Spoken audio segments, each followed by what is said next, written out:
Bonjour Nathalie Kosciusko-Morizet, bienvenue. Bonjour. Tous les regards sont tournés ce matin vers la prise d'otages de Sydney. Alors acte terroriste, acte isolé, les démocraties comme la France sont-elles armées face à ce type de menaces? Grosso modo, est-ce que vous estimez que la réponse du gouvernement chez nous est à la hauteur?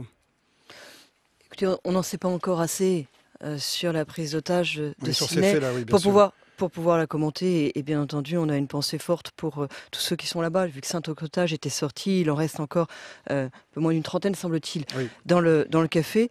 Pour le reste, il faut se battre de toutes ses forces contre le terrorisme, ici, là-bas. C'est ce qu'on a fait. On a été frappés, nous aussi récemment, c'était à Kaboul, au Centre français culturel, et le gouvernement, j'en suis sûr, fait ce qu'il faut. Voilà un sujet sur lequel j'ai vraiment pas l'intention de polémiquer.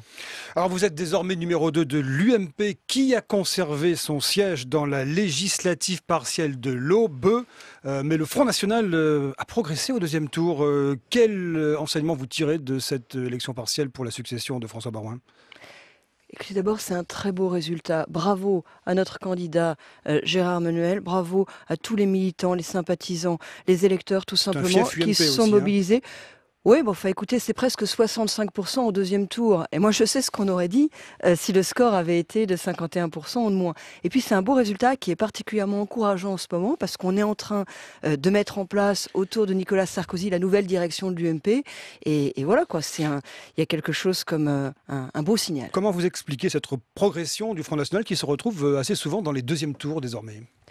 D'abord, sur cette circonscription-là, il faut voir que c'est quasiment le même résultat qu'aux législatives de Oui, 1997. François Baroin le disait ce En matin. fait, Oui. voilà, au deuxième tour, à l'époque, il y avait déjà le Front National et il y avait sensiblement le même score. Non, le fait politique, si vous voulez regarder les choses d'un peu plus loin et regarder par exemple toutes les élections partielles législatives qui ont eu lieu depuis juin 2012, le fait politique, c'est que le parti François Hollande a désespéré les Français, le Parti socialiste est en train de sortir du jeu. Regardez, depuis juin 2012, vous avez eu 13 élections partielles législatives. Sur les 13, il y en a 12 qui ont été gagnées par l'opposition. Et dans ces 12-là, dans la moitié, c'était le Front National et pas le Parti Socialiste qui était au second tour. Vous dites donc que désormais ce sera une sorte de duel UMP-FN dans les prochains scrutins, c'est ça? Je dis tout simplement que l'UMP a une responsabilité particulière, une responsabilité immense qu'elle n'a pas su relever les 2 dernières années. Et c'est ça tout l'enjeu de la nouvelle direction, une responsabilité à incarner une nouvelle espérance pour les Français parce que manifestement, ils ne veulent plus du Parti socialiste, ils ne veulent plus des candidats de François Hollande et de la majorité socialiste. Et donc c'est à nous de relever, cette espérance. Nathalie Kosciusko-Morizet, vous avez fait nommer au poste de secrétaire national de l'UMP à la formation professionnelle, refusé par Nadine Morano, si mon souvenir est bon. Fatima Alaoui, conseillère régionale de Languedoc-Roussillon, qui était membre d'un micro-parti proche du Front National. Pourquoi vous chassez les têtes du côté de chez Marine Le Pen? Certainement pas. J'ai proposé cette jeune femme dont j'ai trouvé qu'elle avait un parcours de qualité. Une jeune femme qui avait à la fois bonnes compétences, conseillère régionale UMP du Languedoc-Roussillon, et par ailleurs un parcours issu de la diversité. Et je souhaite promouvoir dans l'organigramme du parti des personnes avec des profils différents. Je savais absolument pas, pour tout dire, si c'est vrai, elle nous l'avait caché, qu'elle avait eu cette aventure politique, et je la recevrai. Attendez, oui. Jean-François Killy, et je la recevrai dès cet après-midi.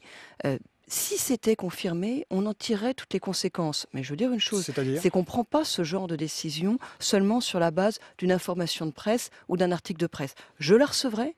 S'il était confirmé qu'elle nous avait caché des choses et qu'elle avait eu des proximités avec des personnes elles-mêmes proches du Front National, on en tirerait toutes les conséquences. Mais ça se fait seulement après lui avoir donné la possibilité de répondre. C'est quoi tirer les conséquences? Ça veut dire quoi? Vous ne l'accepteriez pas si elle était effectivement membre de ce qui s'appellerait le ciel, bien sûr. Souveraineté, indépendance et liberté. Mais Nicolas Sarkozy lui-même a été très clair samedi matin à la réunion des cadres de l'UMP. Nous ne passerons aucun accord avec le Front National et nous serons d'une fermeté totale à l'égard de quiconque dans nos rangs aurait cette idée. Alors c'est tout le problème de la ligne politique de l'UMP aujourd'hui qui est posée, Nathalie Kosciusko-Morizet. Quelle est la stratégie? Alors on a dit, vous êtes là pour au fond capter le centre, et Laurent Wauquiez qui a été nommé secrétaire général de l'UMP, lui, ce serait d'éviter l'hémorragie vers le Front National. C'est ça, c'est le grand écart donc? Je ne crois pas trop à ça, en fait. On est là pour construire un nouveau parti politique. Il faut qu'on aborde les choses avec un peu de modestie. Regardez l'état des partis politiques en France. Parce que vous avez bataillé avec lui, Est-ce avec que vous Laurent Wauquiez, trouvez... sur la question On a des divergences de ligne, de ligne. c'est pas un secret. Trop à droite, Mais c'est ça? regardez l'état des partis politiques en France. Est-ce que c'est attractif? Est-ce qu'en France, aujourd'hui, les Français se ruent vers les partis politiques? Non. Nous, on a une responsabilité tous ensemble, c'est de construire un parti politique nouvelle génération. Un parti politique Un dans peu lequel... grand écart quand même. Hein. Un parti politique dans lequel il y aura des débats. Mais moi, je préfère que les débats soient à l'intérieur du parti qu'à l'extérieur. Et j'ai notamment la responsabilité de la rénovation du parti. Dans la rénovation du parti, je veux qu'il y ait très souvent des votes des militants sur la ligne. Ces questions que vous posez, qui sont des questions légitimes, sont les militants qui les trancheront. Ah. Et moi, je défendrai mes idées. Je défendrai mes idées dans ce cadre-là. Ça va batailler. Oui, parce j'ai des que divergences. entre Mais bien Wauquiez sûr, et vous, ça va il y a quand même un batailler. océan, Mais hein. ça va batailler. Oui, on a des divergences parfois sur certains sujets. Mais la bonne nouvelle, c'est que c'est les militants qui vont les trancher, qu'il va y avoir enfin un processus un peu démocratique et surtout, parce qu'on souhaite s'ouvrir, en avoir de plus en plus des militants, les attirer, avoir des adhérents, de plus en plus de sympathisants. On va pouvoir leur dire autre chose que venez distribuer des tracts. On va pouvoir leur dire venez trancher des débats de ligne qui sont fondamentaux pour l'avenir de la France. Alors, discours sur l'immigration de François Hollande cet après-midi. Vous seriez favorable, c'est le serpent de mer, au droit de vote des immigrés aux élections locales? Non, je l'ai dit, j'ai pas changé d'avis. Je trouve que le droit de vote, il est complètement attaché à la citoyenneté et il doit le rester. C'est ça notre organisation, c'est ça notre philosophie, c'est au fondement de notre histoire politique. Le droit de vote en France, dans la République, il est lié à la citoyenneté.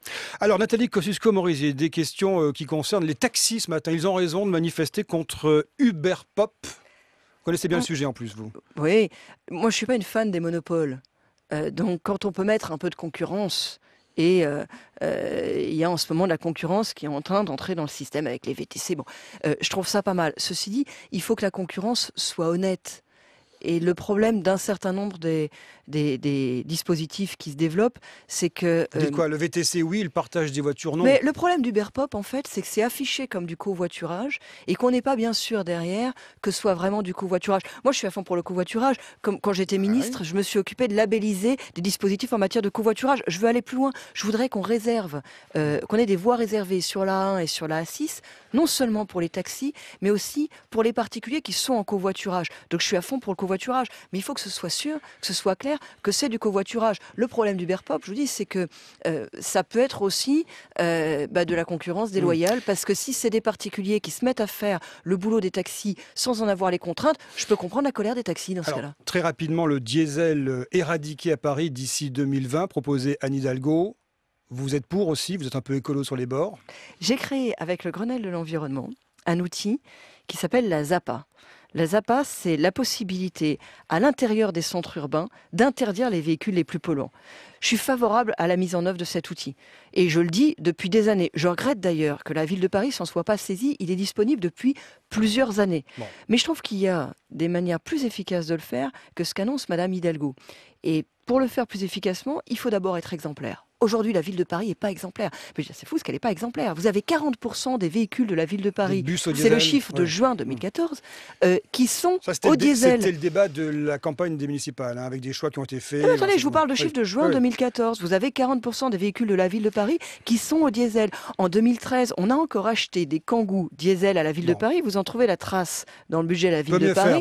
Alors que vous avez des Kangoo électriques. Je dis que quand on demande aux particuliers de renoncer à leur véhicule diesel, et c'est une bonne chose, et je l'ai proposé et je pousse cette idée, il faut d'abord que la ville soit exemplaire. Et puis je dis aussi qu'il faut faire un effort tout de suite sur les cars, parce que vous avez jusqu'à 2000 cars les jours où il y a beaucoup de touristes à Paris, et les cars, vous savez quoi, ils roulent tous au diesel. Alors on peut dès demain interdire les cars aux normes Euro 4, ne garder que les Euro 5 et Euro 6 qui sont moins polluants. Il y a beaucoup de capital qui le font.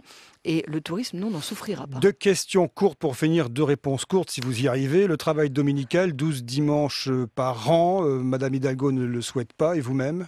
Moi, je souhaite à Paris la liberté totale d'ouverture des commerces le dimanche, dans tout Paris.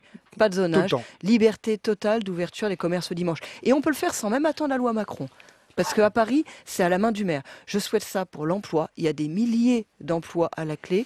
Et puis je souhaite ça aussi tout simplement pour les rythmes de vie. Parce qu'aujourd'hui, les grandes capitales, elles vivent 7 jours sur 7, 24 heures sur 24. C'est ces rythmes-là. C'est aussi pour ça qu'on est dans une capitale.